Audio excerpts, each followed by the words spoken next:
Bueno, continuando con nuestro libro de satélites de Hans Olav Lahlum. Vamos con el capítulo número 13. Hacia las 9 regresé a comisaría para terminar el informe. Después pasé el texto de Patricia a máquina.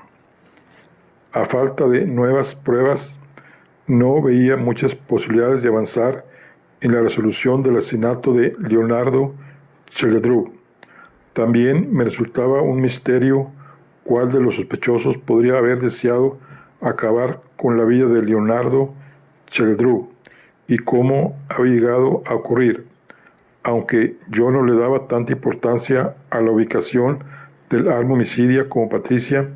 Tenía que reconocer que se trataba de otra pequeña incógnita dentro del gran misterio. Cogí el teléfono y le pasé el texto de Patricia a la emisora nacional de Marienlyst. Me prometieron que lo leerían al día siguiente, durante las noticias de la mañana. Aún tenía mis dudas de que la misteriosa visita fuera a revelar su identidad por su propia voluntad, pero no veía por qué no intentarlo. En la centralita me informaron que los periódicos habían mostrado un interés mucho mayor por la muerte de Leonardo Cheldrub que por la de su padre. Tanto los periódicos de sucesos como los deportivos estaban siguiendo el caso con atención.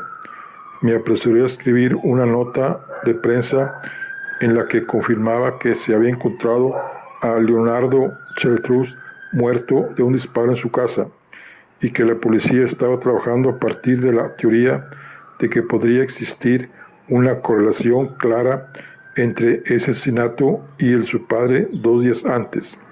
También dejé un mensaje para solicitar que al día siguiente temprano me trajeran los documentos del registro civil de Aril Bradvers y Mona Bardén. Hacia las 10 me dirigí a casa. El martes 13 de mayo de 1969 había sido un día duro y exigente. Después de ver un breve informe sobre la muerte de Leonardo Cheldrub y las noticias de la noche, me fui a la cama con un asesinato sin resolver, más que se sumaba al que ya tenía al empezar el día. A pesar de eso, me quedé dormido con la esperanza creciente de que en unos días el caso estaría resuelto. Por alguna razón, me quedé dormido con la imagen de 2 mujeres jóvenes en la retina. Una era Patricia Lois Brochman y la otra María Irene Cheldrub. Me preocupaba que los 2 posibles motivos para el asesinato de Cheldrub que había nombrado Patricia también pudieran suponer un peligro para la vida de María Irene.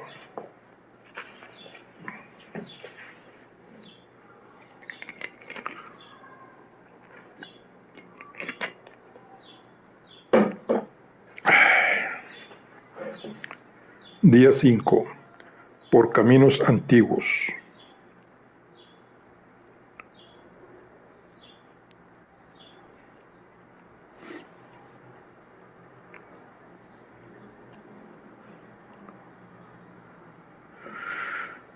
Por caminos antiguos. Día 5. Ya vamos a día 5. Fue sábado, domingo, lunes, martes, miércoles, correcto. Durante el desayuno del miércoles 14 de mayo de 1969, pude constatar que el anonimato en el que había vivido Leonardo Cheldrub, a pesar de ser un heredero multimillonario y un deportista de élite, contrastaba de manera dramática con la fama que había alcanzado tras su muerte. La noticia del día era un incendio en el centro de Tromsø. Para todos los periódicos principales habían publicado la muerte de Leonardo Cheldrub en la sección de deportes y la mayoría le habían dedicado un titular en portada. La llama olímpica se apagó. El titular, a página completa del Dagbladet. Todos los periódicos habían coincidido en señalar que en el momento de su muerte, Leonardo Challetrus era una de las mayores esperanzas de Noruega para los Juegos Olímpicos de 1972, algo que no recuerdo que hubieran escrito antes. Todos los periódicos habían rescatado imágenes de archivo del campeonato del año anterior. De nuevo me llamó la atención lo serio y tranquilo que parecía antes y después de cruzar la meta, y también una vez en el podio, durante la entrega de medallas. Peter Johannes Wendelove no era el único de los involucrados que no sonreía nunca. Nunca ha visto sonreír a Leonardo Challetrus, ni en foto ni en la vida real, con la excepción del despreocupado y fiestero hermano mayor, Federico. No es que hubiera muchas sonrisas que digamos en la última cena de Magdaleno Challetrus. Cada vez me parecía más ciertas las palabras de Patricia cuando hablaba de lo desagradable que era este caso y lo fría y difícil que era la vida para las personas satélites que aún quedaban con vida. Crucé el umbral de mi oficina a las 9 y el teléfono empezó a sonar. Aquí el inspector jefe Kolpos Christians, dije. Lo primero que oí fue un suspiro aliviado y después una voz de hombre desconocida. Menos mal que le localizo. No tengo nada que ver con el asesinato de Leonardo Challetrus, pero soy la persona que estuvo de visita entre las 10 y las 12 de la noche de ayer y me gustaría contarle lo poco que sé por si pudiera resultarle de ayuda para resolver el caso. Preferiría no ir a la comisaría, si fuera posible. Podremos vernos más tarde en otro sitio. Ahora fui yo quien se quedó callado. Mientras él hablaba, comprendí por fin lo que estaba pasando. Para asegurarme, le pregunté,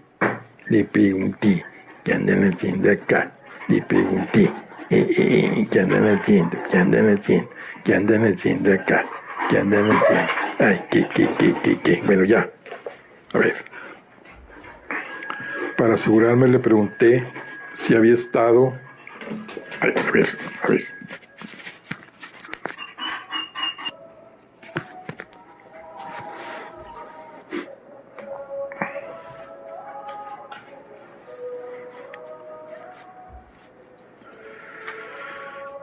Para asegurarme, le pregunté si había estado de visita varias veces a lo largo de la primavera y, de ser así, cómo iba vestido. Me respondió enseguida que había estado ahí varias veces con un sombrero y un abrigo con las solapas subidas. Entonces me di cuenta de que había oído su voz antes, pero sin verle la cara no sabría decir muy bien dónde. Me sorprendió diciéndole que yo era un joven liberal de menos de 40 años y que no quería causarle problemas. Le propuse que nos viéramos en una cafetería en una calle de Karl Johan a las 12. Y añadí que seguramente podría mantener su nombre al margen del foco mediático si respondía a todas mis preguntas. Me aseguró que, en la medida de sus posibilidades, pondría todo de su parte para ayudarme a resolver el asesinato y me prometió que estaría en la mesa del fondo a las 12. Después colgó. Ahí solo, con el tono de la llamada en la oreja, me di cuenta de que había aclarado parte del misterio que rodeaba a Leonardo Challetrus, pero que aún así seguía igual de lejos de resolver el asesinato. Me quedé pensando un poco dónde había oído la voz del visitante secreto, pero ese era un misterio que no tardaría en desvelar. Lo dejé a un lado, no sin antes hacer un repaso mental para comprobar que no se trataba de nadie que hubiera conocido a lo largo de la investigación. Capítulo 2. A falta de mejores pistas para seguir con el caso de Leonardo Challetrus, de 10 a 12 estuve paseando por los antiguos caminos de la Segunda Guerra Mundial. El paseo empezó con un revés. Los documentos del registro civil de Aril Bradberg terminaban con una nota que decía que su muerte se había producido el 14 de marzo de 1969. Su domicilio estaba registrado en Rodelcock, pero según el resto de la documentación, había pasado largas temporadas en el hospital psiquiátrico de Gaustad, del que salió por última vez en diciembre de 1968 y después de pasar ahí un año. Bueno, Aril Bradberg fue el que mató al cuñado del cuñado. A través de un recepcionista y dos amables enfermeras de Gaustad, por fin conseguí ponerme en contacto con el médico responsable del ala en la que Aril Bradberg había estado internado durante su última estancia. La voz del médico me pareció completamente falta de emoción desde el principio. Por suerte, eso cambió cuando comprendió que yo era ese inspector tan famoso que sale en los periódicos y que el caso podía tener algo que ver con esos asesinatos tan interesantes de los Chelsdrup, a lo que todo el mundo habla. Después de eso me resultó hasta agradable. El médico estaba dispuesto, entre tú y yo, a no ser demasiado estricto con el tema de la confidencialidad en un caso en que la persona que nos ocupaba había fallecido y no tenía descendencia. Por lo tanto, me podía decir que la muerte de Aril Bradberg no lo había pillado por sorpresa. Después de muchos años como fumador y bebedor empedernido, había desarrollado cáncer de pulmón y había pedido el alta para celebrar la Navidad en casa y morir ahí. El médico añadió que pudo haber una celebración en Rodelcock, pero que no creía que hubiera asistido muchos invitados. Sus padres habían fallecido y hacía años que sus hermanos no estaban en contacto con Aril Bradberg. Como si quisiera disculparlos, el médico me dijo que la compañía de Aril Bradberg a menudo podría resultar desagradable. La única persona que lo había visitado en los últimos años era su vecina de Rodelcock, una mujer mayor, muy cuidadosa, una viuda que respondía al nombre de Maja Carstensen. Seguro que también lo había visitado durante los últimos días que pasó en su casa.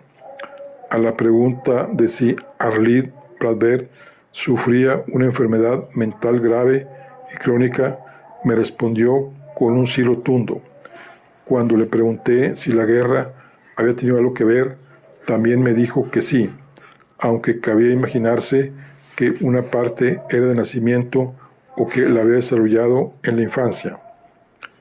Todo el personal médico sabía lo de su juicio después de la guerra. Desde entonces había asegurado varias veces y con gran intensidad que él no había acabado con la vida de nadie, pero eso es lo único que podía hacer. Repetía una y otra vez su absurda explicación. Los últimos años no parecía violento, pero aún podía resultar amenazador si alguien mencionaba el asesinato o le llevaba la contraria. Le di las gracias al médico y volví a consultar el listín telefónico. Ahí encontré a Maja Carstensen, con la misma dirección que Aril Bradberg. Estaba en casa y dispuesta a conversar si pudiera servirme de ayuda. Me dijo con un suspiro que me hizo pensar que lo mejor era que me acercara a verla. Sus piernas ya no eran lo que una vez habían sido y había vendido la bicicleta. Le dije que me pasaría a eso de la 1:30 y me prometió que tendría listo el café para entonces. El siguiente misterio de la guerra tenía que ver con el príncipe oscuro. Según mostraba el registro civil Mona Bardén está viva y aún aparecía en el listín telefónico con domicilio en Rengata 32B. Respondió a mi llamada después del segundo tono y solo necesitó 2 segundos para decir: Mona Bardén, dígame. Me presenté como el inspector jefe Colholm Christiansen. Me disculpé por las molestias y le dije que quería hacerle algunas preguntas respecto al asesinato aún sin resolver de su marido. Por fin me respondió despacio y con voz temblorosa. Se hizo el silencio durante unos segundos y después prosiguió: No cuelgue, por favor. Llevo esperando esta llamada cada día de los últimos 24 años. Puede venir a casa o puedo acercarme yo a comisaría si lo prefiere. Responderé a todas sus preguntas. Sentí remordimientos de conciencia en nombre de toda la profesión. Murmuré que estaba claro que alguien debería haberla llamado antes, pero que me gustaría verla ese mismo día y que podía acercarme yo si a ella le resultaba más sencillo. No se lo pensó 2 veces. Iría descalza ahora mismo hasta la comisaría sin dudarlo, si así pudiera ayudar a resolver el asesinato de mi marido, pero creo que es mejor que venga usted. Así podrá ver la habitación donde lo mataron. No he tocado nada en todos sus años, por si algún día alguien me preguntaba por el caso. Estaré encantada de recibirlo hoy a la hora que más le convenga. Le dije que me pasaría a las 3 de la tarde. Me respondió que de acuerdo y que nos veíamos pronto. Cuando colgó, me quedé un rato pensando con el auricular en la mano. La sensación que tenía antes de llamar a Mona Bardén era más fuerte que nunca, que la muerte de Magdaleno Chelletrup estaba removiendo cada vez más historias interesantes de la vida de otras personas. Capítulo 3.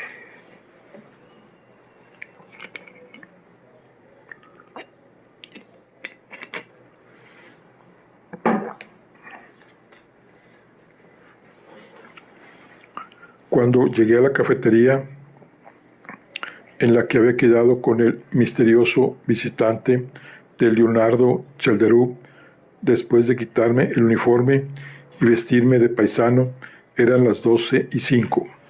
Pedí un café y un trozo de tarta y me dirigí a la mesa del fondo, donde había un hombre solo cuyo rostro tapaba un camarero que estaba entre nosotros 2. Llegué justo a tiempo para ver cómo el camarero, un joven de unos 20 años, se retiraba con un papel autografiado. Vi el nombre de la firma cuando el emocionado camarero pasó por mi lado.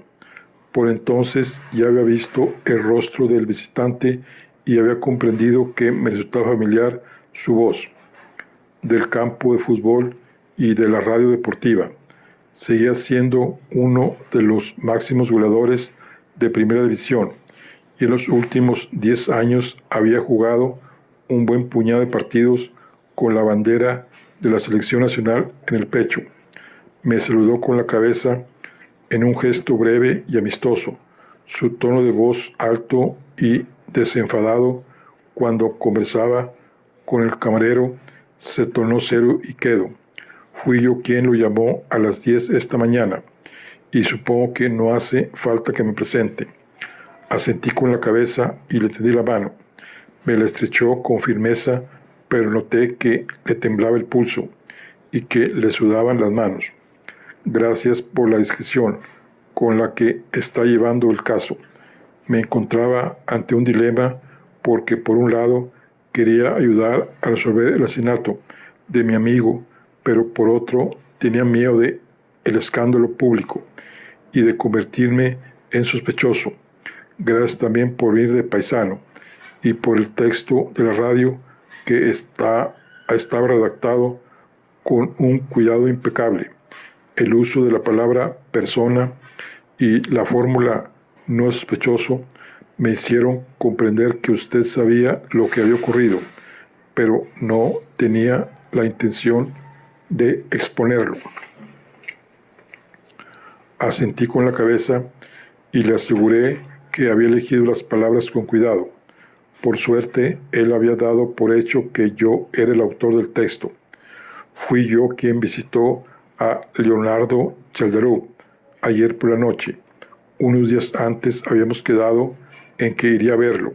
Ese mismo día lo llamé por teléfono para preguntarle si prefería que no fuera, dadas las circunstancias.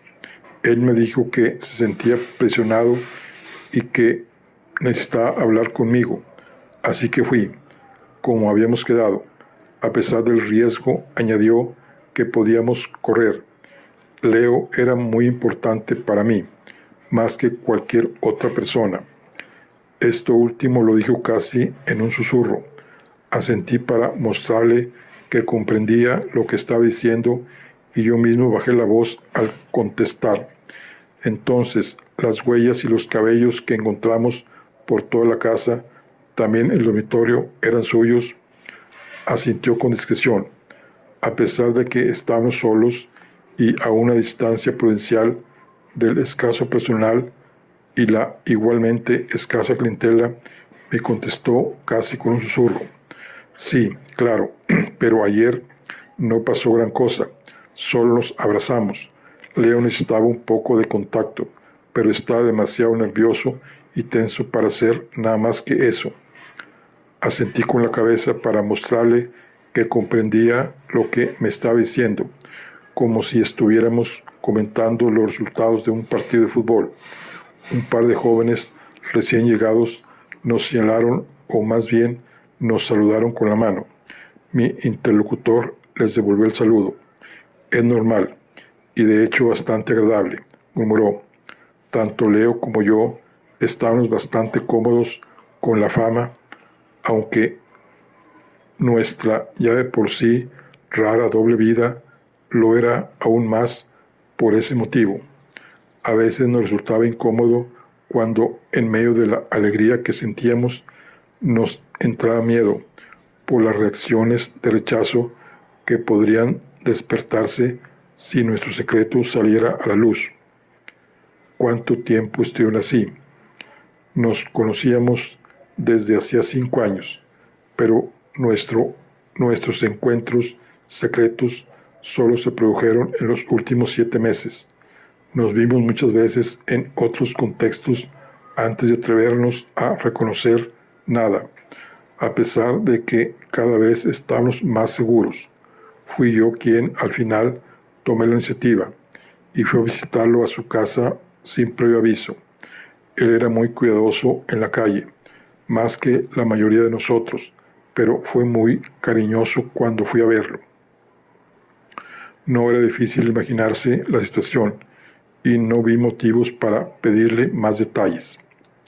Desde entonces las cosas fueron tan rápido como nos permitió el secretismo. La felicidad que vivíamos entre las 4 paredes de su casa contrastaban con el miedo e intranquilidad que sentía él fuera de ella. Leo lo pasaba mucho peor que yo. Tenía mucho miedo de cómo podía reaccionar su familia, especialmente su viejo y tirano padre, si la verdad salía a la luz. Asentí con la cabeza. Todo me resultaba muy verosímil. Así que nadie de la familia lo sabía. Que yo sepa, no, dijo, negando con la cabeza. Alguien se lo puede haber imaginado, pero Leo creía que no lo sabía nadie. Temía que alguien pudiera descubrirlo y que sus hermanos y su madrastra pudieran usar sus sospechas para poner a su padre en su contra. También tenía miedo de que su madre sufriera por ello. Estoy convencido de que nunca llegó a decirle nada. Lo ocultaba sobre todo porque no podía soportar la presión de su familia, no tanto por el dinero. Exhaló un suspiro, miró melancólico a la ventana y siguió hablando. De pronto me recordó, a pesar de su altura y sus músculos, a un pájaro enjaulado. Leo me comentó hace unas semanas que si heredase la tercera parte de la fortuna de su padre, nos podremos ir a una ciudad más tolerante, en un país más tolerante, durante unos meses, y que los demás pensaran lo que quisieran.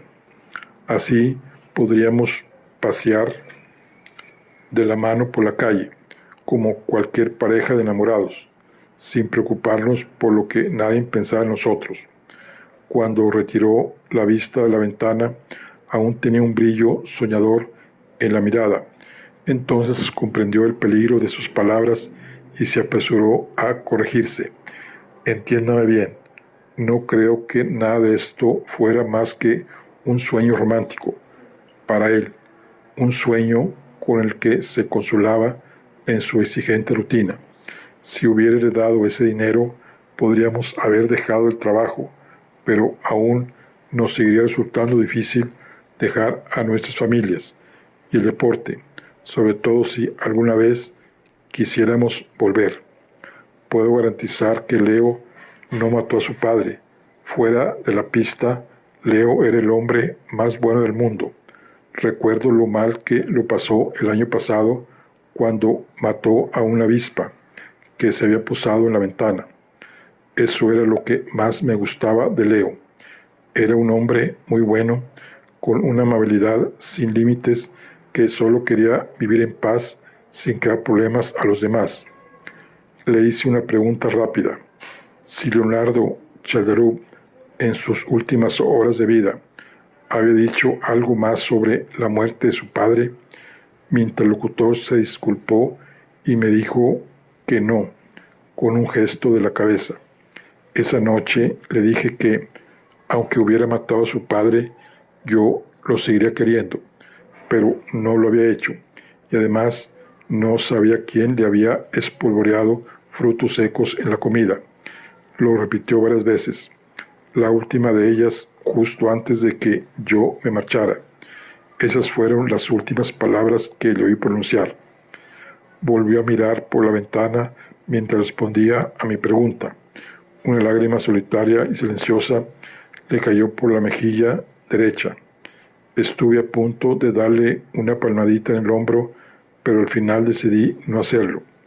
La situación ya era lo bastante agobiante sin contacto físico. Es una desgracia que Leo haya muerto. Ya lo echo de menos, y eso que aún no he alcanzado a asimilar que se ha ido para siempre. Pero en cierto modo habría sido aún peor que hubiera tenido que vivir toda la vida así, en una lucha constante por ocultar quién era. Hablamos varias veces de la posibilidad de que al final de nuestras vidas, en algún momento del próximo siglo, la sociedad avanzara lo suficiente para que la gente como nosotros pudiera mostrar su amor sin miedo ni vergüenza. Soy optimista y creo que sucederá. Leo no lo tenía tan claro. Tendía bastante al pesimismo, sin duda influido por su familia y su educación. En su vida no hubo muchos momentos felices y ahora se acabó. Y a mí, que fui el gran amor de su vida, no me ha quedado nada suyo. Ni siquiera sé si me atrevo a asistir al entierro. Las lágrimas le caían por ambas mejillas. Trató de camuflarse con una tos seca y se secó la cara con un pañuelo azul claro. Así que de verdad espero que encuentre a la persona que lo mató. Creo que debe ser alguien de la familia, pero no sé quién. Su padre sería mi principal sospechoso, si no lo hubieran matado. A él antes, claro. Si tiene más preguntas, no dude en hacérmelas, pero no sé más que pueda contarle. Respondió al resto de preguntas rutinarias con claridad y concisión.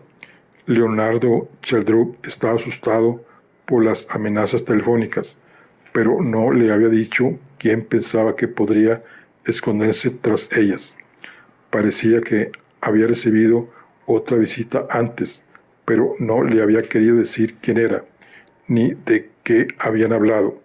Los platos y las tazas estaban en la mesa cuando llegó y seguían ahí cuando se fue. Cuando le pregunté por su coartada, me dijo que su mujer y el mayor de sus 2 hijos podrían confirmar que había llegado a casa a medianoche. Solo entonces comprendí del todo lo absurdo de la situación.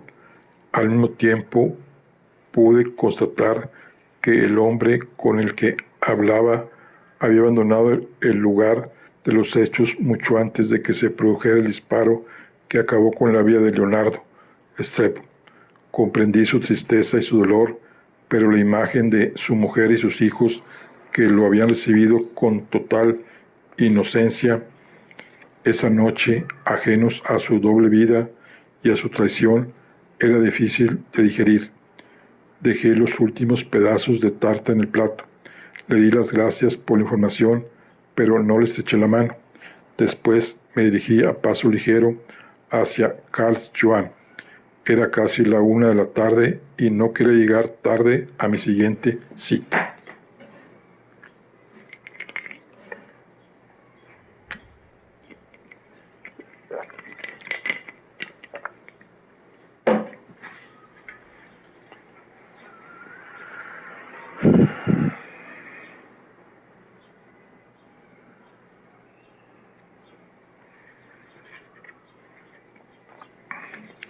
Capítulo 4.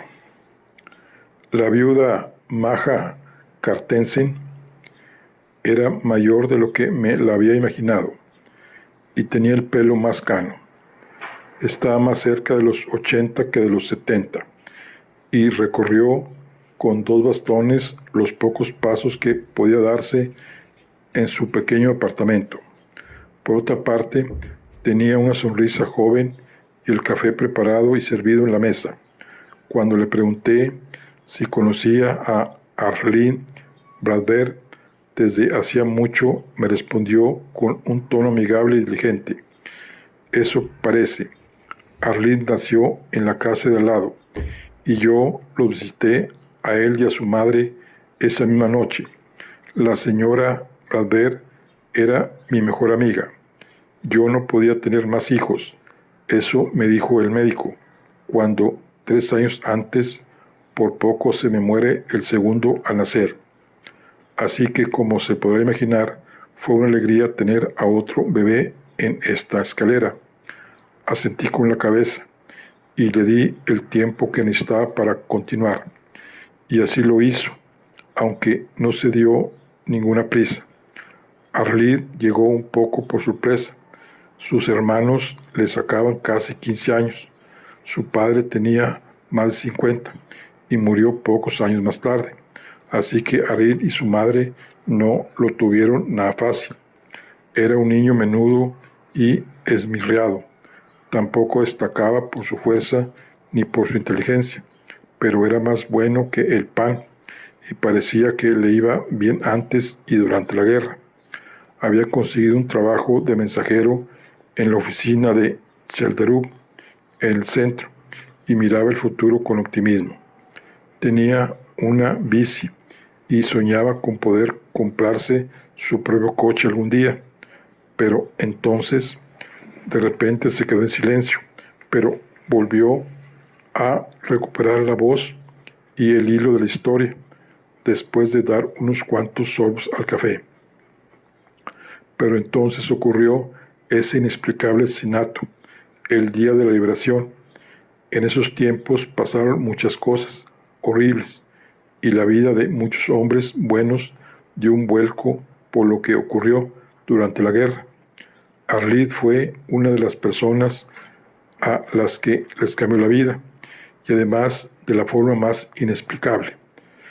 Pero era la palabra de un hombre rico de la zona más acomodada de la ciudad contra la de un muchacho pobre de la parte más humilde.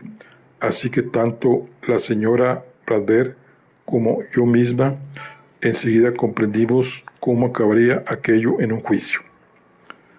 Me tomé la libertad de comentar que la historia que Arlene Bradberg pretendía hacer pasar por cierta ante los tribunales resultaba bastante extraña. Ella expiró con tristeza. Sí, la verdad es que era una historia rara. Yo misma dudé mucho tiempo de que fuese cierta, y hubo momentos en los años que siguieron en los que parecía que estuviera medio loco. Sin embargo, cada vez estoy más segura de que las cosas no fueron como se dijo en el juicio. Arlene tuvo sus momentos de lucidez esos últimos años, cuando estaba sobrio. Entonces repetía sin parar que el veredicto del juicio de 1941 no había sido correcto. Solía decir que ahora se había vuelto loco, pero que entonces no lo estaba. Maja Carstensen no era la persona más brillante del mundo, y seguramente nunca lo habría sido. Por otra parte, me atrevería a decir que siempre había sido una de las más amables. Prosiguió con la misma dulzura de antes en la voz. Está claro que Arlene perdió la cabeza más adelante. Regresó aquí después de la cárcel y su madre se ocupó de él lo mejor que pudo. No le quedaba tiempo para hacer mucho más. Aún así, él nunca volvió a ser el mismo. En cualquier momento del día o de la noche se podía poner a fabular sobre el asesinato y en general decía muchas cosas raras, incluso cuando no había bebido. Su madre le dejó el piso antes de morir en 1955. Creía que sus otros hijos se las arreglarían bien sin él, pero a ellos no les hizo mucha gracia, como se podrá imaginar, así que cuando su madre murió, se quedó solo. De pronto volvió la vista hacia la ventana y sobre la verja del jardín trasero. De una extraña manera, esa mujer de pelo gris me recordó al jugador de la selección nacional con el que había estado antes. Mis propios hijos se los entregué a Noruega y al mar, y ni Noruega ni el mar me los devolvieron. El mayor se ahogó cerca de las Shetland cuando un torpedo hundió su barco el 5 de abril de 1944. Eso decía la carta que recibí un día después de que acabara la guerra, cuando esperaba que regresara. El otro naufragó en el Pacífico, pero consiguió llegar a Australia después de pasar una semana en un bote salvavidas. Después de eso, nunca se atrevió a volver a subirse a un barco, según me dijo él mismo por carta. Así que se quedó en el otro lado del mundo, y no sé si sigue ahí aún. Todavía le envío cartas a su antigua dirección en Pascua y en Navidad, pero la última vez que recibí una respuesta fue en las Navidades de 1953. Así que después de la muerte de mi amiga, acabé haciéndome cargo de su pobre hijo. Y permítame que le diga que no siempre fue fácil. Durante años se ponía insoportable cuando estaba borracho y se deprimía cuando estaba sobrio. Asentí con empatía. La estampa era fácil de imaginar. Maja Carstensen había huido de su soledad para seguir la órbita de su difunta amiga y hacerse cargo de su hijo enfermo. La magnitud de la tragedia de Arlene Bradberg era evidente, pero no sentí que me encontrara más cerca de solucionar el misterio de los asesinatos de 1969, hasta que Maja Carstensen de repente pronunció unas frases breves pero inspiradoras. A pesar de su enfermedad, Arlene estaba más tranquilo en sus últimos meses de vida. Tal vez tuviera algo que ver con que veía venir la muerte y la aceptaba, pero lo más importante es que por fin había conocido a dos personas que parecían creer su versión de los hechos. La miré con atención y la animé a continuar. Ella me sonrió y se encogió de hombros. Creo que vinieron un hombre y una mujer a preguntarle por esos asuntos y que al parecer ambos creyeron lo que les contó. No sé quiénes eran, ya lo siento. Fuera cual fuese su intención, les estoy muy agradecida porque le quitaron un gran peso encima en sus últimos meses de vida. Por supuesto, le pregunté de inmediato cuándo habían tenido lugar esas visitas y si recordaba más detalles de lo que le habían contado Arlide Barberel sobre ellos. Se quedó pensativo un momento. Debe de ser en invierno o a principios de primavera. Creo que el hombre vino primero y que la mujer vino poco tiempo después. Juraría que me habló de ellos por separado, pero no estoy segura. Arlide era muy desorganizado y podía tardar mucho tiempo en contarme las cosas. También es posible que nunca estuvieran aquí y que se los inventara en su desesperación, pero la verdad es que lo dudo mucho. Yo también lo dudaba y me habría encantado verles la cara. Tenía la fuerte sospecha de que los habría reconocido. Le pregunté qué había pasado con el apartamento de Bradberg. Maja Carstensen exhaló un suspiro. Lo he limpiado y he devuelto a la tienda las botellas vacías que quedaron por ahí, pero por lo demás todo está como estaba cuando falleció. Al parecer lo había dejado todo a mi nombre en el testamento, que firmé unas semanas antes, pero los hermanos que no han pasado por aquí en 20 años me han mandado una carta a través de un abogado en la que afirma que el testamento no es válido porque él no estaba en sus cabales. Así que solo Dios sabe cómo acabará todo esto. Le dije que sentía mucho y que esperaba que recibiera la herencia que se merecía. Después le pregunté si le importaría enseñarme el apartamento.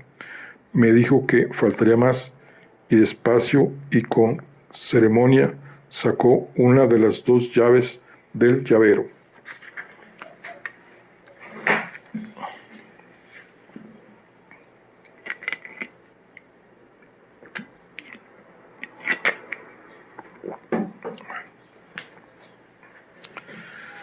Capítulo 5. Arlide Barberel había pasado sus últimos años en un apartamento de 2 habitaciones en el segundo piso de un edificio de Rodeloca. Ahí también había fallecido. El piso no parecía el mejor lugar del mundo para hacer ninguna de esas 2 cosas. El humo aún impregnaba las paredes y la pintura estaba desconchada en algunas partes. Pude constatar de un solo vistazo que Maja Carstensen había hecho un buen trabajo de limpieza tras la muerte de Bradberg. Todo apuntaba a que sería imposible encontrar huellas de cualquier invitado que hubiera pasado por ahí hace unas semanas o unos meses. Estaba claro que Arlide Barberel no había sido un hombre sistemático ni tampoco muy aficionado a la escritura. Había dejado una estantería grande en la que solo había un montoncito de papeles escritos a mano. Tenía una letra sencilla y mezclaba las mayúsculas y las minúsculas. Ahí encontré 7 tarjetas de Navidad con la dirección del hospital psiquiátrico de Gaustad, todas ellas escritas por su madre o por Maja Carstensen. También había 4 hojas arrancadas con crucigramas a medio hacer, 3 notificaciones de retraso en el pago de facturas de la luz, la última de ellas en un tono amenazante. Después encontré 2 borradores de un testamento en los que decía que dejaba mi apartamento y mi contenido, las 352 coronas de mi cuenta de ahorros, 2 billetes de 10 coronas que están debajo de la lata de café y el resto de cosas de valor que pueda poseer a mi maravillosa vecina Maja Carstensen. Abajo de todo había un papelito en el que solo había una fecha y un nombre. No obstante, consiguió dejarme paralizado durante un par de minutos. Dejé el resto de papeles en la pila y me llevé ese. Me dirigí a Maja Carstensen y le pregunté si reconocía el nombre que estaba escrito en el papel. Se lo pensó un buen rato. Entonces me respondió que no recordaba haberlo visto, pero Ariel Bradberg lo había mencionado alguna vez. Podría ser alguien que hubiera trabajado en la oficina de Chelderup durante la guerra. Asentí con la cabeza. Le di las gracias por la ayuda y me despedí apresuradamente.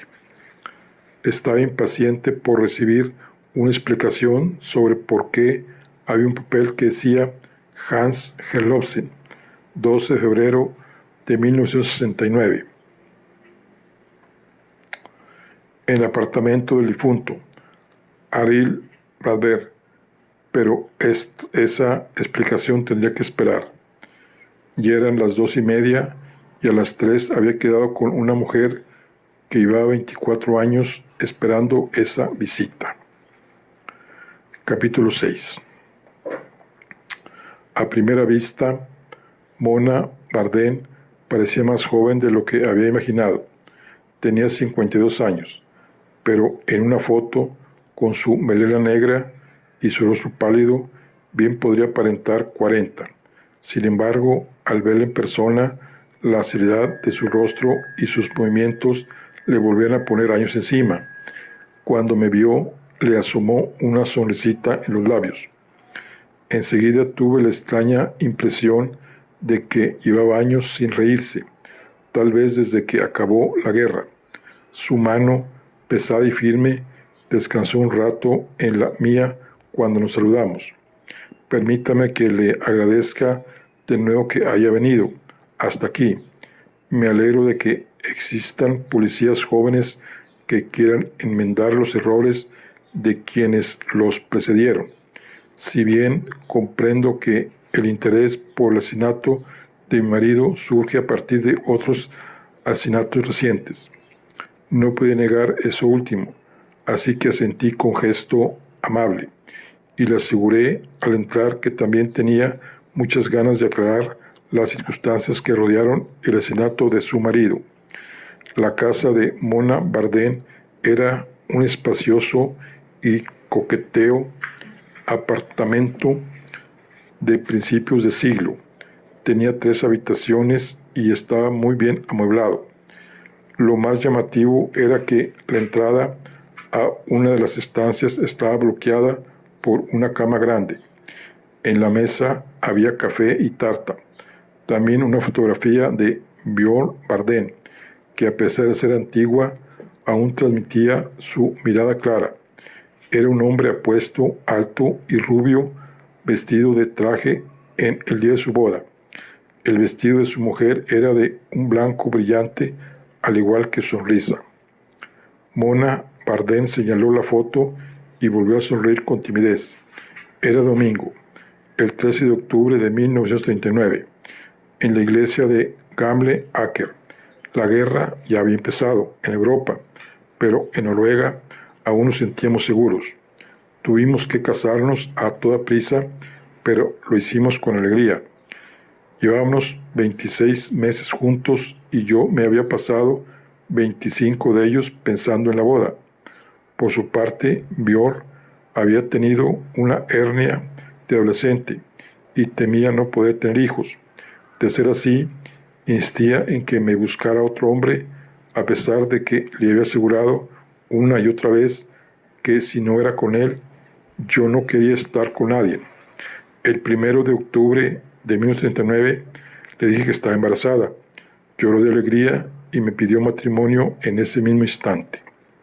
Fuimos corriendo de la mano a buscar el cura, que nos dio permiso para casarnos 2 semanas más tarde. Ese otoño fuimos las personas más felices del mundo, a pesar de que vivíamos en un piso de una sola habitación con mi madre y tuvimos que pedirle dinero prestado para el banquete. Asentí con la cabeza y esperé tranquilo a que me contara el resto de la historia. Mona Bardem se perdió en sus propios recuerdos, pero regresó antes de que se enfriara el café. Entonces llegó nuestra hija querida, pero nació en un Oslo ocupado. Cuando Björn me dijo que quería unirse al movimiento de resistencia, intenté hacerle cambiar de opinión, y eso es algo a lo que le llevo dando vueltas desde entonces. Pensaba que su principal obligación era que su hija tuviera un padre. Él no comprendió, él me respondió que su obligación era que su hija y todos los hermanos que pudiera tener crecieran en un país libre y tuvieran una vida plena. Tenía razón, claro, y en mi defensa diré que me disculpé y desde entonces le ofrecí todo mi apoyo. Parecía algo asustada cuando me lo contó. Le dije que estaba seguro de que él lo había entendido y apreciado. Siempre vivimos con miedo, sobre todo cuando un desconocido asesinó a Hans Peter Nielsen en su casa. Albergábamos la esperanza de que nosotros estaríamos más seguros porque éramos dos. Se levantó con movimientos lentos y señaló la cama que bloqueaba la entrada a una de las estancias. Mi hija y yo dormíamos en esta cama que tapaba la puerta de ese dormitorio. Como ve, yo pensaba que la puso así porque si entraba un asesino se tendría por compasión o porque no podría pasar por delante de nosotros sin despertar a Bor. Más tarde he entendido que Bor tenía otras ideas. Para él, la pared más peligrosa era la que estaba junto a la ventana, y por eso quería mantenernos a salvo al otro lado, lejos de ella. Empujó la cama hacia un lado, despacio, y me indicó que la acompañara al otro dormitorio. Me sobresalté al cruzar el umbral y entré en la habitación con cierto reparo. 28 años después de que llegara el asesino, el dormitorio de Björn Bardem parecía un museo del asesinato y del hombre que había muerto en su cama. Un puñado de fotos suyas colgaban de las paredes. El resto de la habitación se conservaba igual que estaba la mañana en la que su viuda entró y se lo encontró muerto, según ella misma me dijo. La creí de inmediato. Mi hija y yo teníamos el espacio que necesitábamos en el resto del apartamento.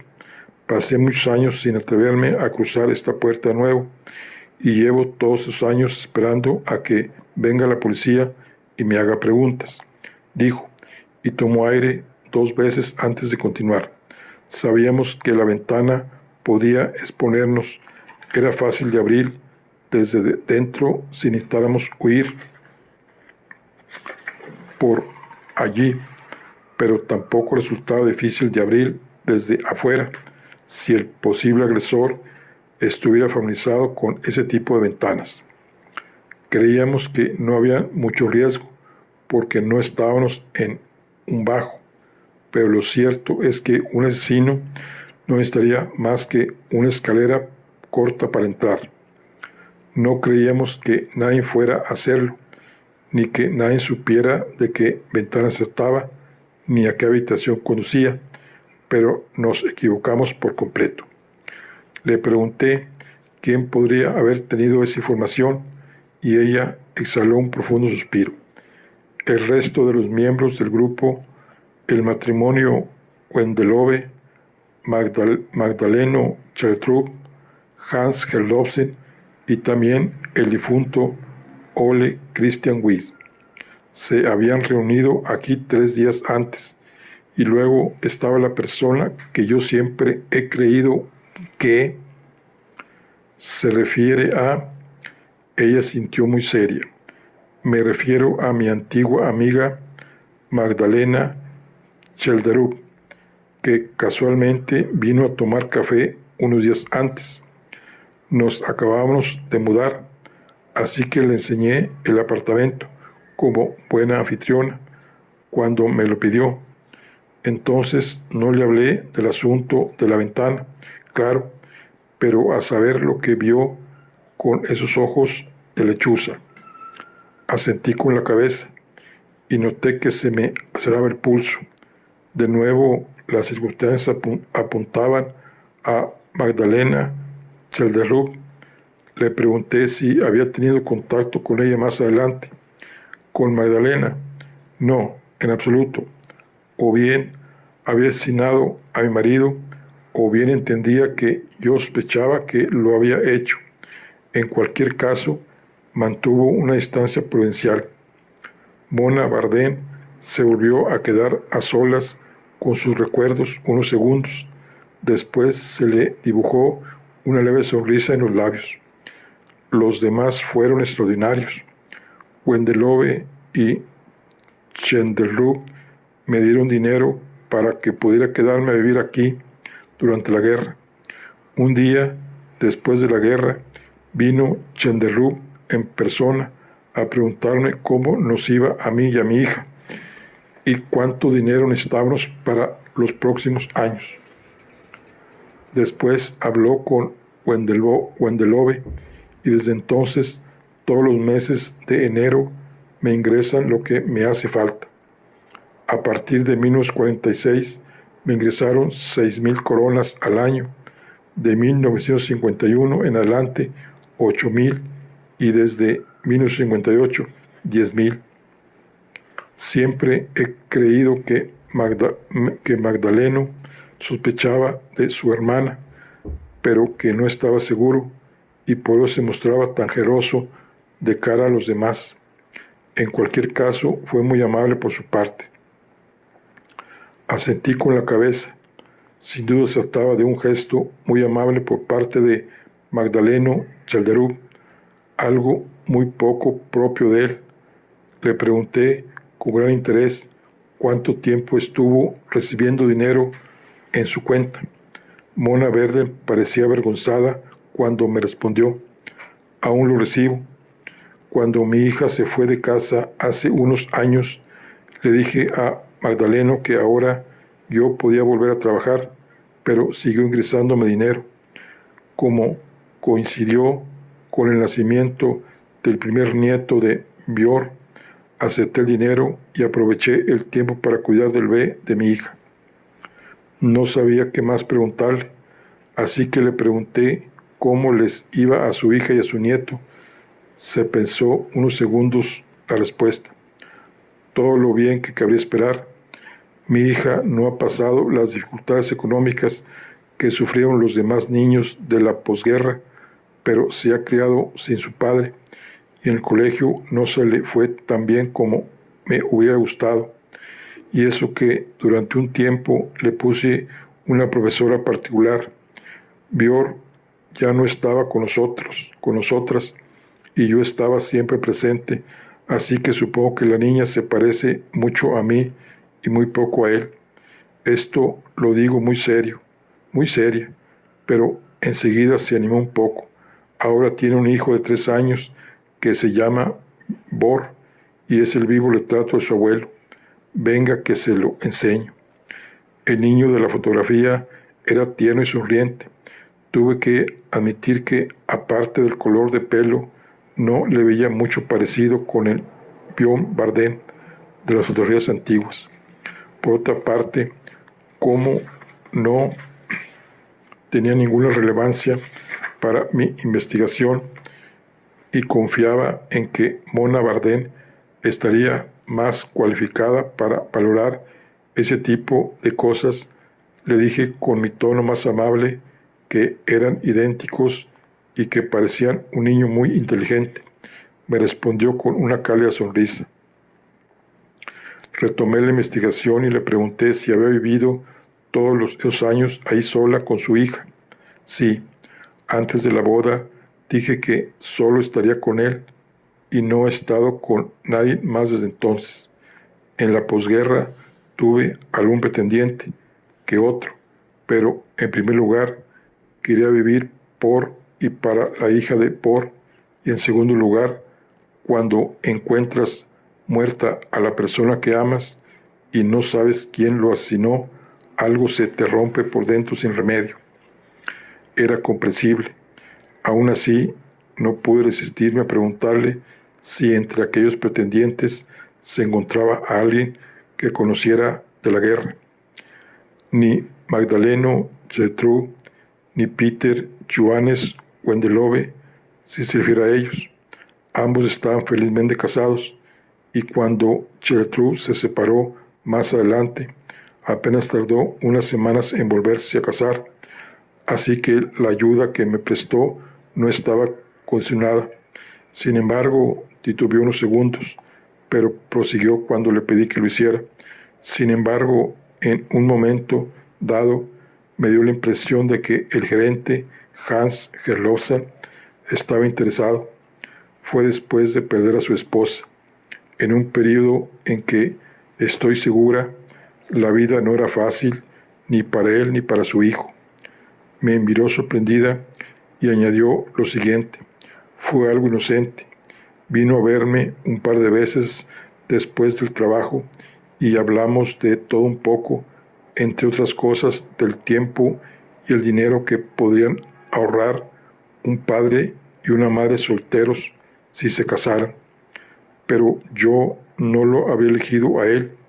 De todas formas, lo más importante es que yo no tenía nada que darle a un hombre que no fuera Bor, y no creía que ningún otro hombre tuviera nada que darme a mí.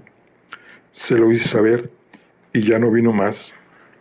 Siempre que hemos coincidido, años más tarde, ha sido agradable, pero no sé qué puede tener eso que ver con los asesinatos.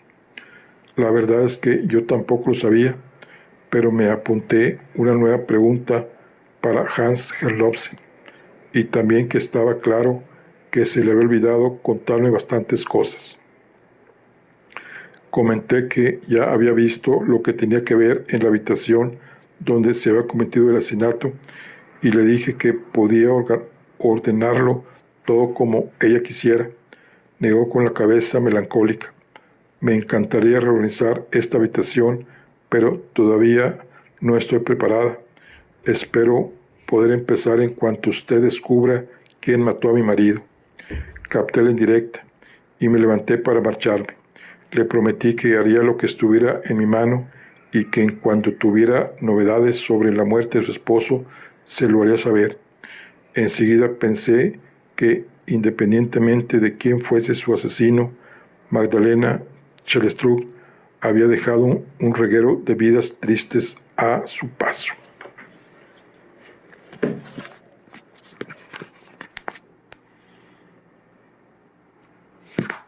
Bueno, aquí concluimos la charla que le doy. Nos vemos en la siguiente. Hasta luego.